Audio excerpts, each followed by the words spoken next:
क्या होगा जब रात 10 बजे केरल के घने जंगल में आपको एक ऐसी सुंदरता मिले जो आपकी जान ले सकती है। यह कहानी है अर्जुन की, जिसे एक पुराने श्राप के बारे में चेतावनी दी गई थी। पाना के पेड़ पर यक्षी बैठी है जो अपनी खूबसूरती से पुरुषों का शिकार करती है। क्या अर्जुन उस मोहक फंदे से बच पाएगा? इस लंबी एनिमेटेड हॉरर स्टोरी में देखिए दक्षिण भारत के सबसे खतरनाक मिथक का सच। केरल का एक शांत हरा भरा गांव जहां नारियल के पेड़ और घने जंगल हैं। इस शांति के नीचे सदियों पुराना एक खतरा छिपा है, यक्षी का खतरा। एक भयानक अतीत। एक सुंदर लेकिन अभिमानी महिला को उसके गलत कामों के लिए श्राप दिया गया। वो एक भयानक आत्मा में बदल गई जिसे अब यक्षी कहते हैं। यक्षी का परिवर्तन। वो एक साधारण महिला से सफेद साड़ी, खुले बाल और तेज लाल आंख वाली भयानक रूप में बदलती है। यक्षी का वास गांव के बाहर मुख्य मार्ग पर खड़े एक विशाल और अकेले पाना के पेड़ पर है। एक 28 वर्षीय पढ़ा लिखा लेकिन अंधविश्वासी बातों पर संदेह करने वाला इंजीनियर अर्ज प्लांटेशन प्रोजेक्ट के लिए आता है। वो एक छोटी पुरानी कॉटेज में रहने लगता है। गांव के एक बूढ़े व्यक्ति नायर अंकल अर्जुन को चेतावनी देते हैं, बेटा कभी भी रात 10 बजे के बाद उस पाना के पेड़ के पास मत जाना। वहां सुंदरता चलती है लेकिन वो तुम्हारी जान ले लेगी। अंकल, मैं इंजीनियर हूं, मुझे भूतों से ज्यादा अपने प्रोजेक्ट की चिंता है। अर्जुन देर रात काम खत्म करके प्लांटेशन रोड से लौट रहा है। वो पाना के पेड़ के नीचे एक अत्यधिक सुंदर महिला को देखता है जो भीगी हुई है और मदद के लिए अकेली खड़ी है। वो अर्जुन को देखती है और दर्द से कराहती है। अर्जुन का दिल उसकी सुंदरता देखकर पिघल जाता है और वो अपनी बाइक रोकता है। माफ करना, मैं रास्ता भटक गई, क्या आप मुझे अगले गांव तक छोड़ सकते हैं? अर्जुन उसे अपनी कॉटेज तक छोड़ने का फैसला करता है। लीला अर्जुन की कॉटेज में रात बिताती है। वो बहुत बातूनी, चंचल और रहस्यमय है। एक रात अर्जुन देखता है कि लीला को प्यास लगी है। वो उसे पानी का गिलास देता है लेकिन लीला गिलास लेने से मना कर देती है। वो कहती है कि उसे ताजा गर्म चीज चाहिए। अर्जुन को थोड़ा अजीब लगता है लेकिन वो उसकी सुंदरता पर मोहित है। वो इस घटना को नजरअंदाज कर देता है।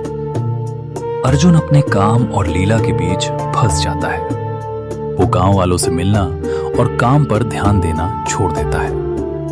अर्जुन, तुम कहाँ हो? आजकल दिखते नहीं, क्या सब ठीक है?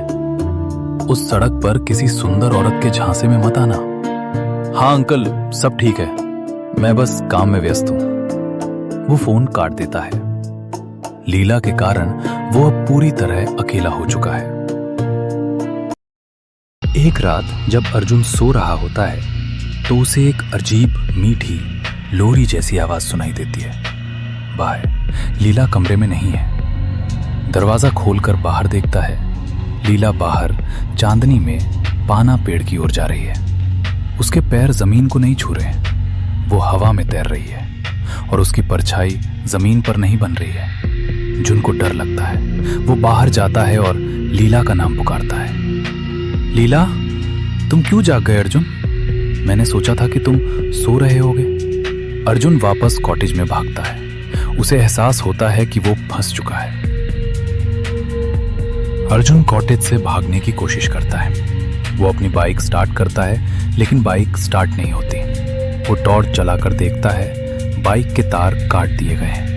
अचानक दरवाजा जोर से खुलता है। सामने लीला खड़ी है लेकिन अब वो उतनी आकर्षक नहीं दिखती। उसकी आंखें लाल हैं और उसकी मुस्कान भयानक हो गई है। अर्जुन डर के मारे कॉटेज के कोने में छिप जाता है। लीला, तुम्हें लगता था कि तुम स्मार्ट हो। इस दुनिया में हर चीज बिकती है अर्जुन, और आज रात तुम मेरे हो। नुकीले नाखून और तेज लाल आंखें वो अर्जुन को दबोच लेती है। अर्जुन मदद के लिए चिल्लाता है लेकिन उसकी आवाज जंगल में खो जाती है। यक्षी अर्जुन की गर्दन पर हमला करती है। यक्षी पूरी तरह से अपने काम में लीन है, उसका भयानक रूप और अर्जुन के चेहरे पर मौत का डर। यक्षी अपनी प्यास बुझाकर शांत हो जाती है। अब वो पहले से ज्यादा सुंदर और ताजी दिख रही है। सुबह का सूरज निकलता है। यक्षी धीरे धीरे वापस पाना के पेड़ की ओर तैरती है। वो पेड़ पर पहुंचकर गायब हो जाती है। पाना का पेड़ अब पहले से ज्यादा घना और हरा भरा दिख रहा है, जैसे उसे पोषण मिला हो। गांव वाले और पुलिस कॉटेज पर पहुंचते हैं। उन्हें अर्जुन का खून रहित मुरझाया हुआ शरीर पाना के पेड़ के पास मिलता है। नायर अंकल, मैंने कहा था उस सुंदरता के झांसे में मत आना। आज भी उस सड़क से गुजरने वाला हर यात्री रात 10 बजे के बाद अपनी खिड़कियां बंद कर लेता है, क्योंकि यक्षी अपने अगले शिकार के इंतजार में अपने पाना के पेड़ पर बैठी है। अगर आपको ये लंबी कहानी पसंद आई तो हमें कमेंट्स में बताएं कि आप भारत के किस क्षेत्र की कहानी देखना चाहते हैं। ऐसे ही और भयानक एनिमेशन के लिए सब्सक्राइब करें।